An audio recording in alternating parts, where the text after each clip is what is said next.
The date was 1st of June 1830.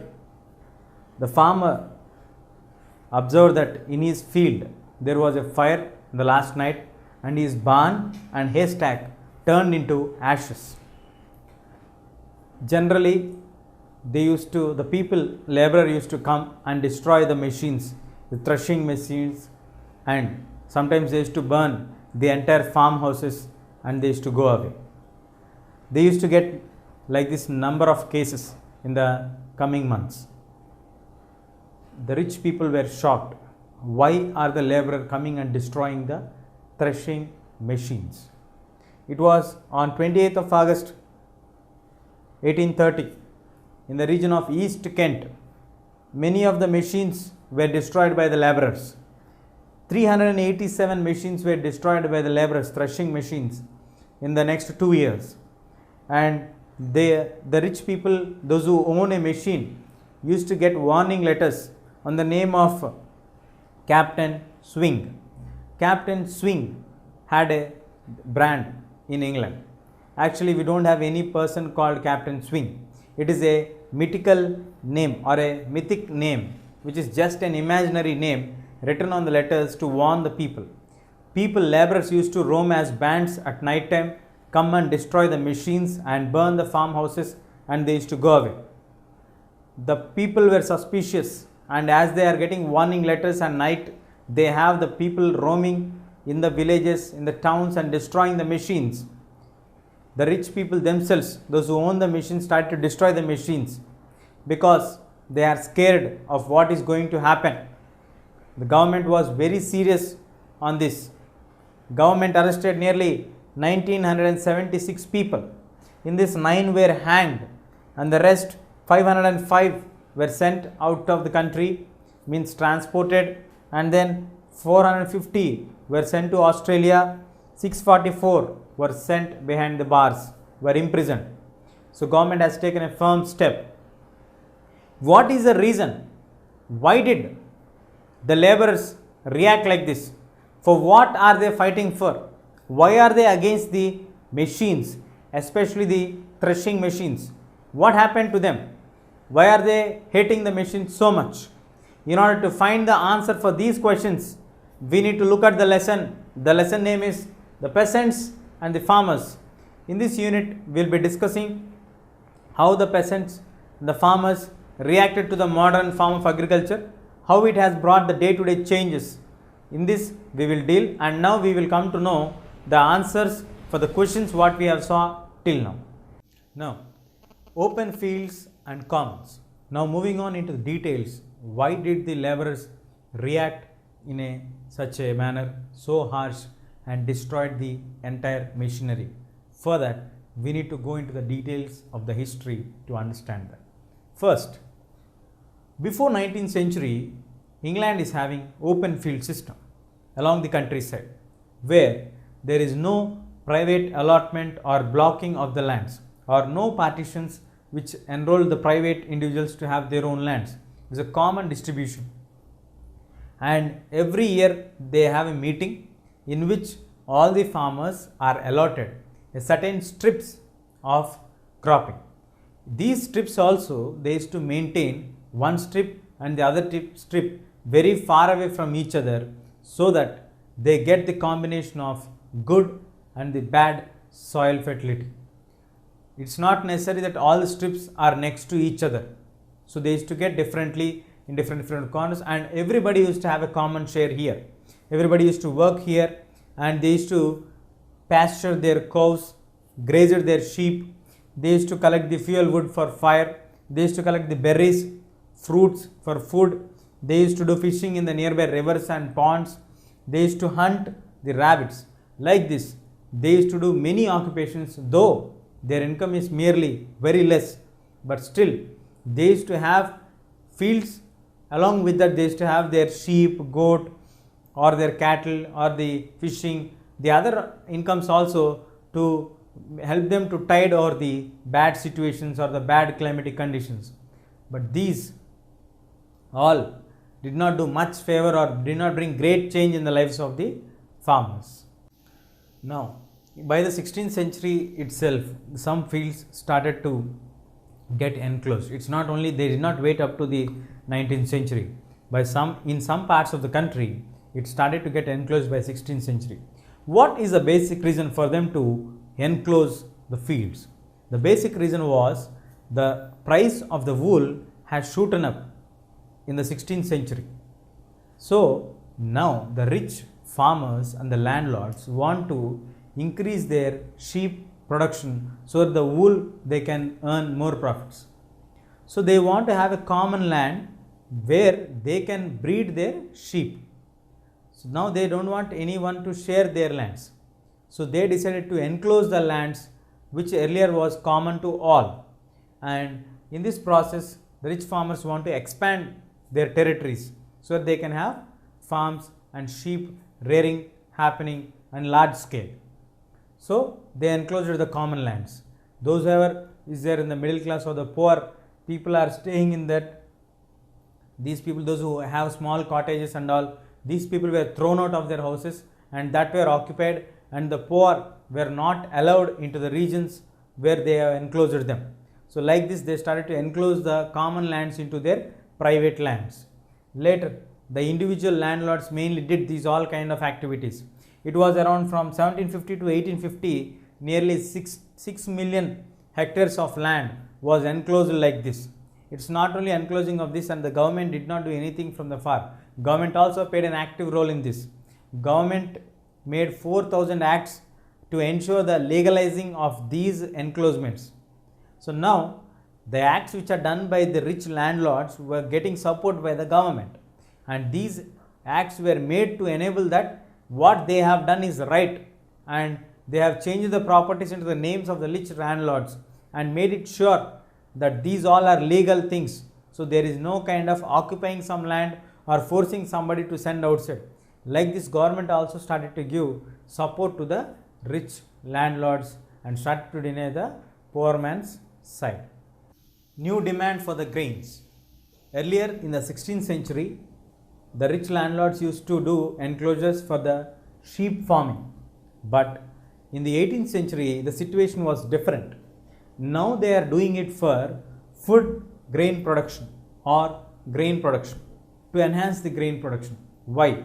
Because of the growing of the population of England has increased from 1750 it is 7 million, in 1850 it went to 21 million, and in 1900 it was 30 million. So it increased nearly 4-fold times.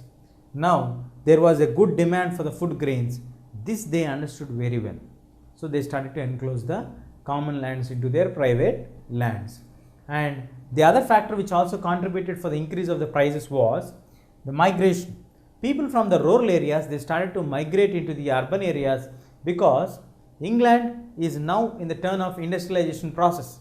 So that period we need many number of labor people to work in the industries. Many people, due to the failure of the seasonal rains, they started to migrate from rural areas to urban areas in search of jobs. So this was the right time that overpopulation, migration, so this all led to the people compulsory they have to buy grains to sustain their life. This led for the rice price to shoot up like rockets. The other important factor which I added for this one was the war with the France.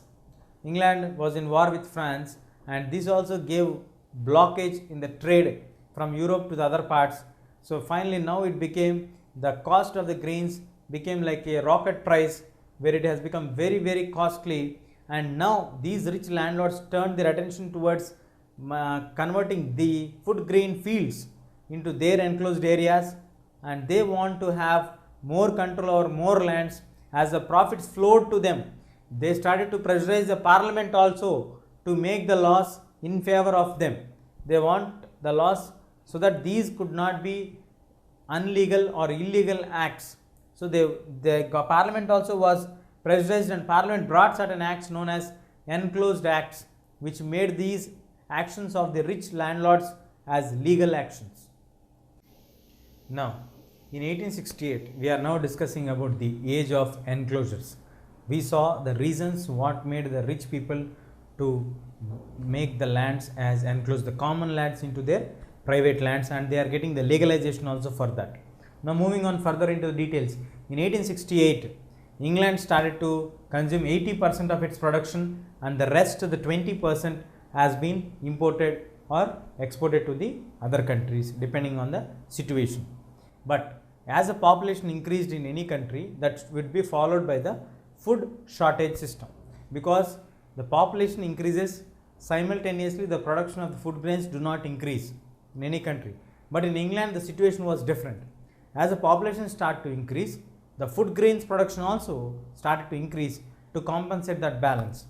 How it got increased? They did not do any magic or wonder, or did not create any agricultural techniques to do this one. So what made it possible for them to do like this? That is, the new lands were brought into agricultural lands or converted into agricultural lands, like the pasture lands. The pasture lands were brought under the earlier, which was common land, now converted into the private lands. Then the open fields which are given to the common people were also taken off. Forests were cut down and they were converted into cultivatable lands. Then marshy tracts were also occupied and they were also brought under cultivation. So these all, whatever and wherever the land is available, they started to grab that one and start to increase the production of the food grains in that. Some of the other natural techniques which allowed them to increase more production is that they used to use simple technique and innovations like turnip and cloves cropping. Turnip and cloves cropping increase the soil fertility. Why does the turnip and the cloves increase the soil fertility? That is because in the turnip or in the cloves, they naturally have the capacity to resend the nitrogen into the soil. Because of that, the fertility of the soil will increase. So they used to give one crop for turnip and cloves, and the rest they used to give the food production crops or food grain crops. And again, when the fertility comes down, again they used to go for the turnip and cloves cropping. Like that, they started to increase the fertility of the soil and production increased rapidly. And turnip is also a fodder for their cattle. Now, as the soil fertility comes down, they start to cultivate the turnip or the clover crops, which increases the nitrogen levels of the soil. And also turnip acts as a fodder for the cattle, so they need not buy anything for their cattle specially. So they can feed the sheep, they can do the cultivation, which adds many benefits for them. And now the enclosures started to become one of the major reason to do the investments. For doing long term investments, they started to invest on the enclosures. So enclosures has become one of the important aspect to do the long term investments. This is also supported by the British officials and the parliament, as these people are very rich. They force the parliament to make acts in the favor of them. What about the poor? What happened to the poor when these kind of enclosures started to happen? Fencings have come up. Earlier, which was a common land where they all used to do the regular activities. Yes, even during that time, they don't have sufficient amount of income. They had merely very less income, but still they are able to sustain their life. But as the time passed on, it has become very difficult for them. Why it has become very difficult for them? Because the firewood which they used to collect earlier, now they could not collect it. They could not graze their cattle earlier, which they used to do that one. And they used to collect the berries and the apples, the fruits. They used to hunt the rabbits, the small animals for the meat. Now for all these things, they need to pay some price, which the poor man cannot pay. Earlier they used to have everything freely for them, so they used to do these activities to sustain their living. Actually they have very less income, so they used to have the compensation from this, their cattle, something like this. But now for everything, if they start to pay, they can't pay that one. So basically they are not having stable income. So that made them to be very much frustrated. And in the Midlands of England, these situations became larger and larger. The enclosures became private property of the rich landlords, and there is no other alternative left out for the poor man, because their customary rights are now not there. Earlier they used to have rights in the forest, they used to have rights in the fields, they used to have rights to graze their animals in the fields, they used to collect the fruits and all these things. But as these start to disappear, now there is no possibility for them to live there, and as they are very poor, they need to do some work in order to have some income for themselves. So now they started to move towards the south. Even in the south also, they could not find any secure jobs. They always used to do the odd jobs. One other reason why the poor became very much angry or frustrated or insecure, because earlier the poor people also used to stay with the rich landlords only and used to eat with them or stay with them and used to do various other odd jobs to help the landlord or the master. But as the time passed on, the rich landlords and the masters want to increase their profit percentages. So now they decided to hire the labor only during the harvest time whenever it is required, and the other times they never used to take them or pay anything for them. The wages are fixed, the number of days you work, you will be paid for them. So now it has become very difficult for the poor man to survive. This also led to the very unstable income for them. Now no jobs, no freedom for them, no customary rights for them, and there is no other solution to get a solid income. So this led for them to come to a situation where they are having completely unstable income. Now the introduction of the threshing machines.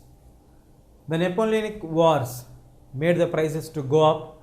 Simultaneously the production has increased larger and larger. So production started to increase higher and higher because the Napoleonic Wars were at peaks. So the prices now are shooting up like at any level. So randomly the prices went on to very high level. Now with the fear of the shortage of the labor, the rich landlords now started to purchase the newly introduced machine in the market, that is the threshing machine. This machine will do lot of work. They help them in the field. The shortage of the labor can be overcome, and they also started to give complaints that saying they have insolence in the labor. They have the drinking habits. It's very difficult to make them to work. So we cannot make them to work. We cannot force them to work. They doesn't work willingly. So all these reasons made them to buy the new machine, the threshing machine, which is available in the market at that point of time.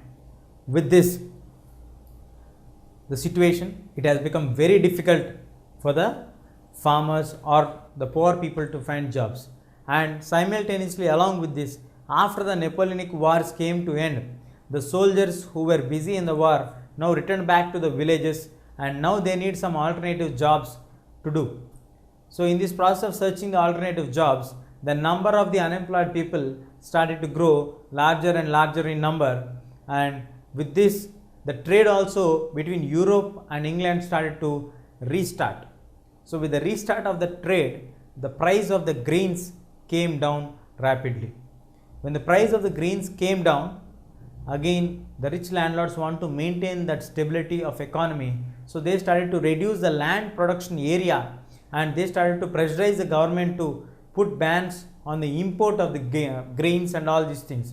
Somehow they could not manage all these things. The agricultural depression has set in. They could not stop the imports of the grain, and finally resulting in everybody started to feel that the labor, that because of the threshing machines only, their life has become worst in the situations.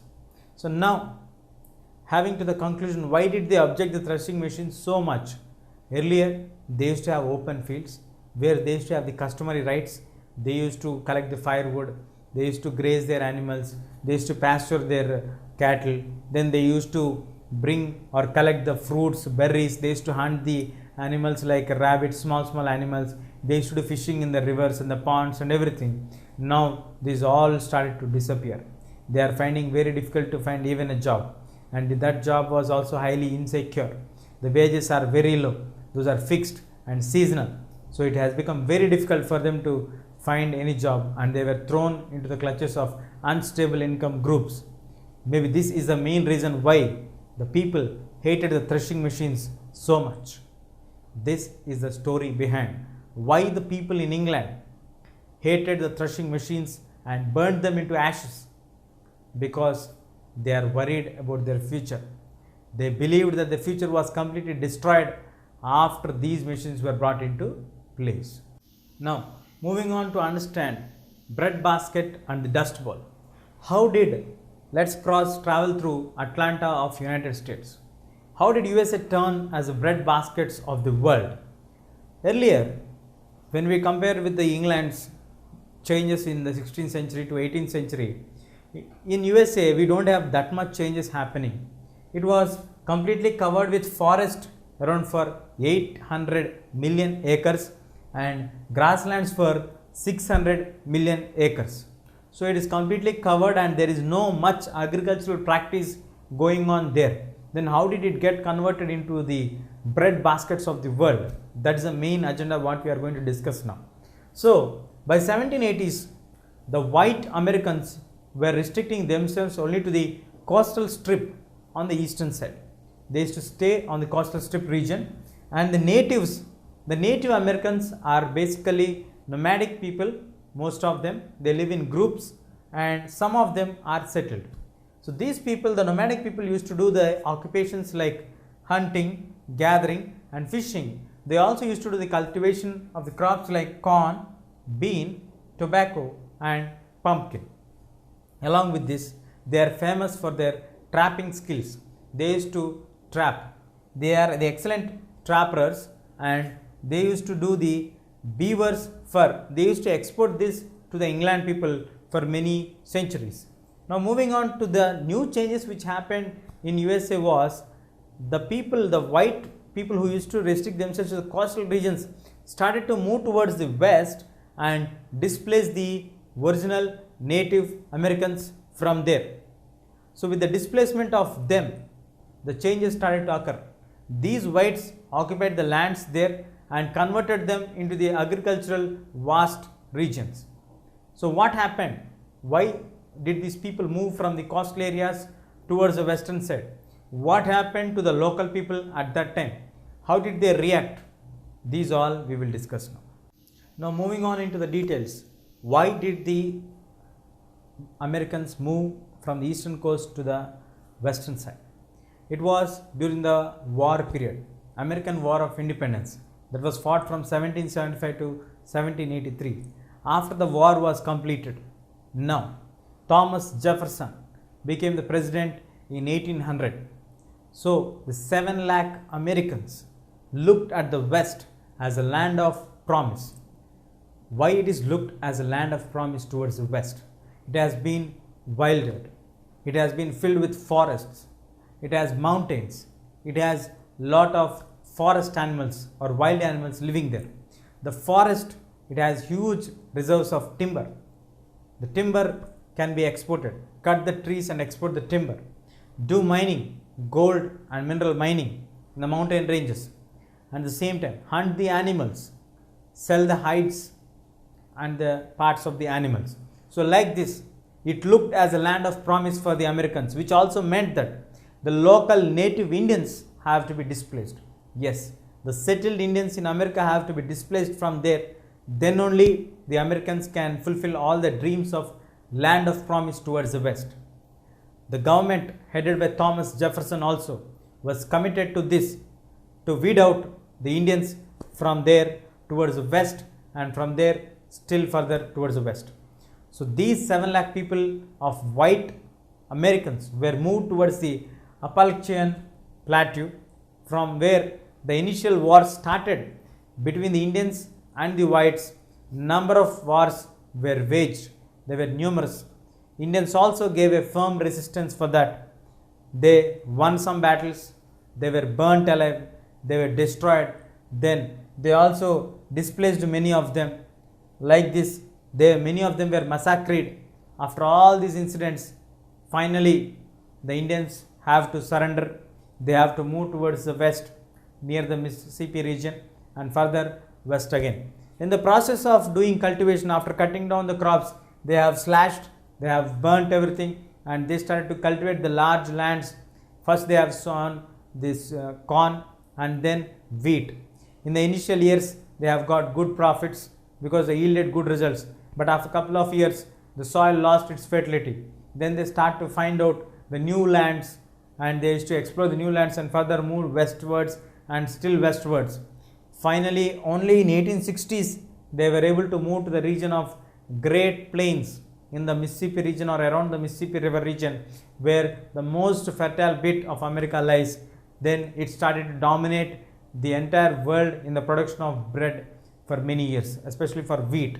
So that's how the main momentum of the whites went towards the western side. Now let's follow into the details of this session little bit more in detail. The wheat farmers, as we move on further into the details, the urban population started to grow day by day and in United States. At the same time, the export market also started to increase rapidly. So now in the internal market, they need more amount of wheat as the population is increasing, urbanization is happening. Similarly, in the exports also they need more production. So the demand for the product started to increase, especially the wheat. So the prices have gone up. And adding to this, the transport facilities also, like the implementation of the railway network, which connected the interior areas with the coastal areas, which also added to have rapid transportation and take the wheat to the far off places and do export and imports. So all these things added for the increase of the prices of wheat. This is one side of the coin. On the other side of the coin, because of the growing demand and World War I has given a boom for the market, it's like a blowout in the opportunities. Because the 1917, if you remember, Russia has been moved out of the war and it could not supply anything because it is suffering with internal disturbances. They have the Bolshevik revolution, the October revolutions, that all are happening in Russia at that time. So they want peace. So they moved out of the war. They have signed peace treaty. Now, in order to feed the entire Europe, it is the responsibility of the United States. In this context only, Woodrow Wilson has made a statement saying that first, plant more wheat. Wheat will win war. Plant more wheat, wheat will win the war. This is the instruction given by President Wilson to the farmers of the wheat. If you look at the statistics, we really wonder. In 1910, 45 million acres was producing wheat. In 1919, just after 9 years, it is 74 million acres of land cultivating the wheat. 65% of increase you can observe here, and every individual, the rich landlords used to control nearly 2000 to 3000 acres of lands individually in production of the wheat. This is how the United States became the wheat basket of the world. So the new technology, how did the new technology help for the USA white farmers or the rich landlords here? When they moved from the eastern region towards the western region and they settled in the prairie region, prairies are the most fertile lands of America or near the Mississippi region. So the sickles, the cradles, what they are using on the east proven to be very ineffective when they move towards the west. Why? Because the prairies are filled with thick layers of grass, which was very difficult for them to take it with the sickles. So they need hard or different types of plows for them. So they discovered the new type of plow which is 12 feet long and which had wheels for that, and this has been hitched on to the 6 yokes of an oxen or horses, where they used to cut the grass, then break the land, then till it, and finally make the land ready for the cultivation. As the time passed on, in 1830s, men used to do work, men and women, with sickles and cradles. We used to find many hundreds of men and women working in the fields. In 1831, Cyrus McCormick discovered a mechanical reaper which does a work equal to 5 men doing work with a cradle and 16 men doing work with the sickle. With this, the work has become very easy for the people with a very less number of labor. With a very minimum labor, you can do large tracts of land also to do cultivation. With this, 500 acres of land also can be harvested in just 2 weeks. With this, the growing demand of the wheat made the rich landlords to get attracted towards this machinery, and no need to depend more on the labor or the workers who are working with them. So they can freely take off this one, and with the machine they can cultivate more and more amount of land. They can break the grass, they can till the soil, they can make the soil ready for the cropping and do the cultivation, do the harvesting. So everything, threshing, sowing, everything can be done with machines with very minimum usage of the labor. So they are very much interested, and with this machinery only they are able to do cultivation in 2000 acres to 4000 acres. Every individual rich merchant used to own that much of land, and they started to earn huge amounts of profits. What happened to the poor? We till now discussed about the rich. They were minting money like anything. They are earning huge profits, as the demand was in high rise at that time. The poor was finding very difficulty because the machines brought misery to them. Till now the poor are able to work at least as the farm laborers, but because of the discovery of the machines, now the work or dependency on the labor has been completely reduced. Now the machine is tilling the land, breaking, uprooting the grass without the efforts of any plows or anything. They are doing it with very hard, which a normal person also cannot do it. So the machine power is doing it very fast. So now they start to rely more on the machines than on the labor. This brought severe problems for the labor. They are finding it very difficult. And as the boom for the grains reduced, wheat, initially with the expected profits, they have taken loans from the banks. But the boom has fallen down after the World War I, which recently read, because the surplus demand. The demand is not required because the war stopped. Now all the countries are economically in trouble. So no country want any excess things. So all started to reduce their burdens or expenditure. So in this time, the extra production was draining into the godowns and storehouses, and then the excess surplus wheat or grains or corn are being given as a feed to the animals. By 1920s, the entire high boom what they got in 1919, 1917 because of World War I, that completely collapsed and brought a severe problem for them, and they have surplus amount of production, but no one is there to import it or to take it. So the great agrarian depression occurred in 1930, which had a severe impact on the farmers and especially the poor people in United States. Dust bowl. How did the wheat basket or wheat producers of the world, United States, turn into a dust bowl? So really it's astonishing to listen also. Yes. The problem, the Great Plains now are struck with a great problem. It is the year of 1930s when the dust storms come and they start to destroy everything in the plains, which were once considered as a land of promise, where they had a dream to go and conquer that land, cut the forest, do the farming, mining for gold and minerals. So initially they thought this is the land which we need to explore to earn and to become rich. But now this has become a nightmare, where it was not a land of promises, it was a land of difficulty, it was a land of deaths. People are dying because of suffocation, people are getting blinded because of the dust storms, animals are dying, rivers are filled till the fish come out of that. So all these things truly happened. So what happened? Why this all happened? We will see now. The black blizzards rolled in. It was at the height of 7,000 to 8,000 feet high, the winds, and they are monstrous waves of muddy water. Why these all are coming? Because it was in the early 1930s that there were continuous droughts and there were no proper rains. The sky was filled with darkness and it blinded and choked the people. The rains blinded and choked the people. The animals were affected severely. They died due to suffocation. And we have the fields. The green fields are filled with dust and mud. Fishes, the rivers are filled with mud. The fishes don't have any water, so they came outside and they died. And the machines which were used to be thousands and thousands of acres of land was being tilled by the machines and plowed by the machines, today are in a condition which cannot be repaired at all. So what are the reasons for this all? Because of the failure of the rains and continuous droughts after early 1930 years that resulted, and the temperatures raised up severely. Lack of rains, no proper actual management of the system. What has to be managed properly?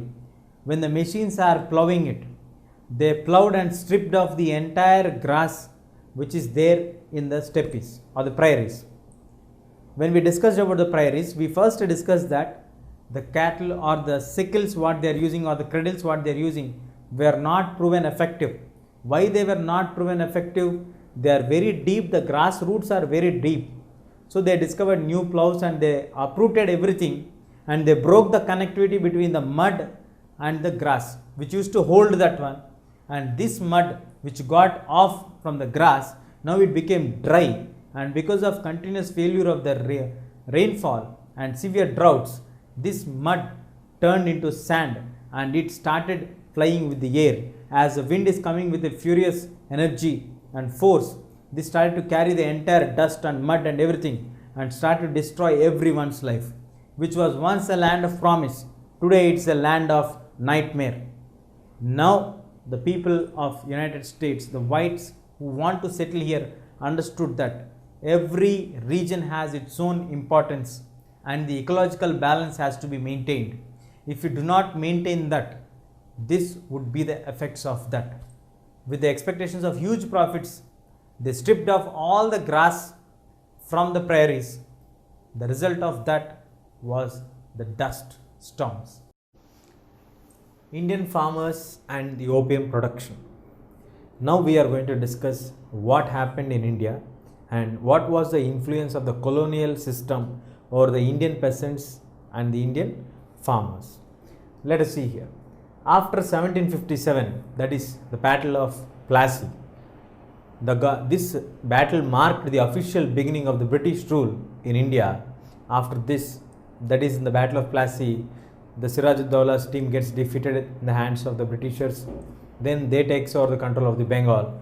That marked the beginning of the British rule in India. Moving on further, they considered that the Britishers mainly targeted farming or the lands as a land revenue for them. They considered it as only a source of income for them. How much good or larger amount of land we can get under cultivation, that is automatically generating land revenue for them, which is a major source of income for the Britishers. They concentrated only on the methods and the ways to increase the income. And moving on, so in order to increase the land, the cultivatable land, they started to clear the forests and pasture lands. So they feel these all are waste and unutilized lands. If we convert them into cultivatable lands, that will generate income for them. And this started to show the impact on the peasants and the pastoralists. In the previous lesson, we have discussed how the forest rules have brought troubles to the pastorals.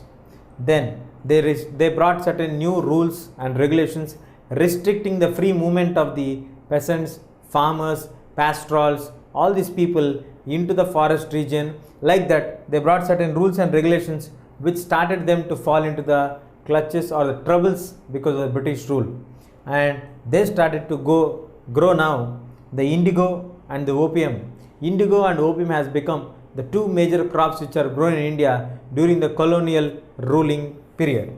Later they also produced cotton, sugarcane, jute and wheat, which are to supplement the needs of the England people.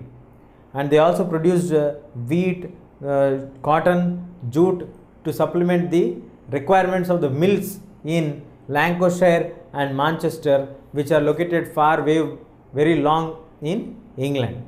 So after 1757, the Britishers established the authority over Indian land, which they thought that there is a very lot or huge amount of wasteland which needs to be converted into a source of revenue for them, that is the land revenue. So for that they started to clear the forest, wastelands and the pasture lands, the grazing lands and everything, and they started to place certain rules and regulations restricting the free movement of the farmers, peasants and the pastoralists, and they started to collect revenue from them in the form of taxes, that is the land revenue.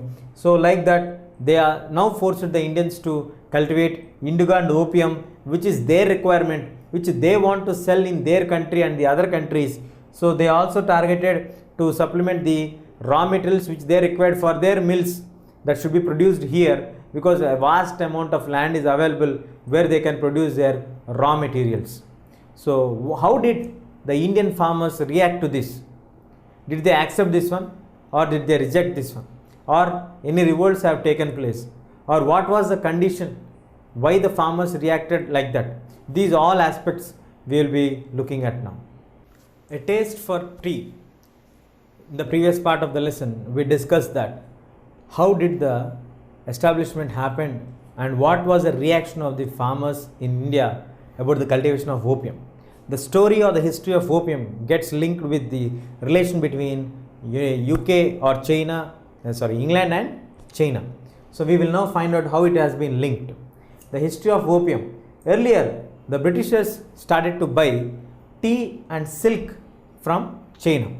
So the Britishers developed a fanism, or they started to get influenced or attracted with the tea trade. So now they all like the taste of tea. In 1785 they were buying only 15 million pounds. It got doubled in just 45 years, that is in 30 million pounds they started to buy for tea. So now they don't have any product to sell in China. Generally the Britishers used to do trade by exchange. They used to do by taking something in return, they used to sell their product to the other country from where they are taking. So the import and export always they try to balance. So they don't try to invest on something from the other country to buy it without making that country to buy anything. So that was their business logic, but that logic is been missing here, because in China these people are not producing anything which is most valuable or for which people of China would buy something. So in return what is happening is the Confucian ruler Manchus is very suspicious about the foreign merchants, because he strongly believed that the foreign merchants always meddle in the local politics, which actually they should be aware of that, and he is also scared that they would also bring trouble for their ruling. And the situation is that the English people want China people's tea and China people's silk, but they are not having any product which the Chinese people would like to buy from the English people. And now the other important factor is the Britishers do trade either in paying in silver or in the bullion, that is in the gold. So huge amount of revenue is being going into the China market. The Britishers are now scared. The profits of the company are being reduced and they are sharing the most valuable profit with China. So they need an immediate alternative to solve this inflation happening. The revenue of the country will fall into deficit. That's what they are worried about now. So they want something which can compensate this loss. Any product which the Chinese people would buy from the Britishers. So they were searching for that product. That product is none other than opium. The Portuguese were the first people to introduce opium to the China people. They have introduced opium in the 16th century. Actually, opium is known for its medical properties. In these medical properties which are used in many drugs. Initially it was introduced like that, but later the Confucian leader knew that this is a dangerous drug. Once you get addicted to it, you cannot relieve yourself from that addiction. So China people banned this one. The ruler banned it. Even though the ruler banned it, many of the Western countries started to do illegal trade. They used to import illegally into the southeastern China region. That is, in 1820, they brought into the coast area of China 10,000 crates, and in 1835 it became to 35,000 crates of opium was being brought illegally. So like that, now Britishers got a reason to compensate their loss. That is, we need opium, which is actually very hot favorite in China. In China, everybody got addicted to opium. Shopkeepers, shop sellers, businessmen, merchants, craftsmen, sportsmen, army men, everybody now became die-hard fans of opium. Without consuming opium, they are not able to be happy. So looking at this situation, one of the special officer of China commented that Lin Zexu. 4 million Chinese people are addicted to opium.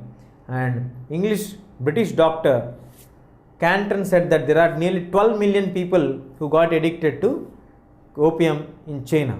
So now, in order to compensate or balance the trade between Britishers and China people, now we need a place where the opium has to be cultivated on a very large scale. So from where did the opium come? For the Britishers to sell in China and to continue their tea trade, to have the taste of tea from China, they started to make them habituated of taking opium so that they need not pay for them in silver or in the bullion. They can pay it in the form of exchange of the product.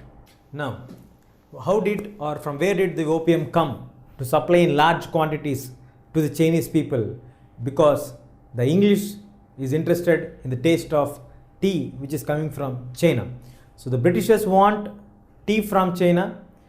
In compensation of their trade relations, they have infuriated or added opium to the people of Chinese people, and now they got addicted. So now it is required that it has to be sent in large quantities to China people so that they can buy in large quantities tea. So from where is this opium coming from? Yes, here is the answer. Opium required for China market grew in large number. Earlier in 1767, from the Bengal ports, that is in India, they used to send 500 chests, means 500 packets. In 1870, it became 50,000 packets sent by the government. So how did the farmers react for this? Because unwillingly farmers are forced to do the work of cultivating opium. What are the major problems with this? The best lands only suitable for cultivation of opium. The farmers actually used to produce pulses in the best lands of their villages. Now they have to forego that one, because once you cultivate the opium, that land is no more suitable to cultivate the pulses. So what is the solution for this? They have to take some other land and cultivate the pulses. Those who don't have lands, they have to pay rents to the landlord owners, and they have to do the opium trade. And the rents in the places where we have suitable conditions for cultivation are really very high. And you have land problem, and we have the most fertile land only suitable for opium. The other important worrying factor is the crop has to be nurtured very carefully, because it's a very delicate crop. As it's very delicate crop, and nurturing of it takes a lot of time, where now the farmers are not in a position to do it. The so delicate crop cannot be handled with them. And ultimately, the other worrying factor is that the amount paid by the government for the opium output is really very low. Yes, they are making huge amount of profit, but the amount paid to the farmers is really very less. So these are the factors how unwillingly the Indians are forced to do the opium trade. Here we'll have a recap. China wants, the China market now demands opium. In order to compensate that demand, they started to produce in India, in Bengal. Earlier they used to send 500 packets of opium. Later in 1870 it became 50,000 packets. From this we can understand how profitable the business of opium has turned to the English people. But the major problems for the Indian farmers are, the best lands are only suitable, and opium can be cultivated only in the best lands, where earlier they used to do the pulses cultivation. Now if you do the opium trade, the pulses cannot be cultivated further in the same land. You have to exchange the land to some other land. And no land is, when there is no land for any farmer, he has to pay rent, and he has to take the land for lease. And in that the rents are very high. The other important factor is the crop itself is very delicate, and nurturing that crop takes a lot of time. And the amount paid by the government, that means the British government at that time, was really very low. They are making huge profits, but the amount received to the farmer at the end of the day when he produces the crop is really very less amount. So what did the farmers do then? In Bengal and in Bihar, we have many poor peasants who find it very difficult for them to pay the rents for their lands, or to buy food or cloth. So they are suffering with poverty. At this point of time, the village headman known as Mahoti, this man used to identify these kind of people and started to offer loan amounts for them in the form of advances.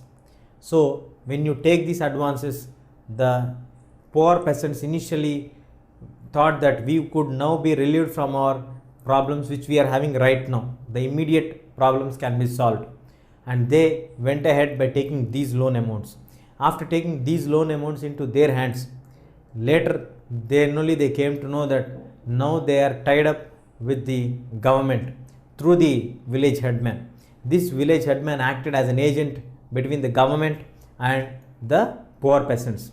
Now these poor peasants are forced to cultivate the opium at a specified place, and these people have very little choice because the land is fixed, the crop is fixed, and whatever you produce, the production price also is fixed. The output price is very low. The Britishers used to give very low amount, and they are very reluctant that they are not ready to increase or give extra profit to the farmer at all. Though they are earning huge amount of profits, but still they are not ready to give any kind of extra benefits or profit to the farmer who is really producing that one. Now moving on further ahead, the Indian farmers, especially in Bengal, got very much angry, and sometimes they tried to do agitations also. Some of them went ahead and stopped making opium or producing opium. They started to cultivate sugarcane and potatoes. Some of the other groups sold off their opium to the traveling traders known as paikars, who offered them very high price. Like this, people started to get angry and worried with the amount given by the Britishers, because after a lot of effort that has been gone in, now they are getting very little amount paid for that, and they are earning huge profits by selling that to the opium agents in same Calcutta. So now they are just exchanging it and earning huge profit. They are not even exporting it to the China. So people are now worried, and this slowly the production of the opium declined in British India, and it started to increase in the central and the Rajasthan parts of our country, and those local traders started to give more price for the farmers.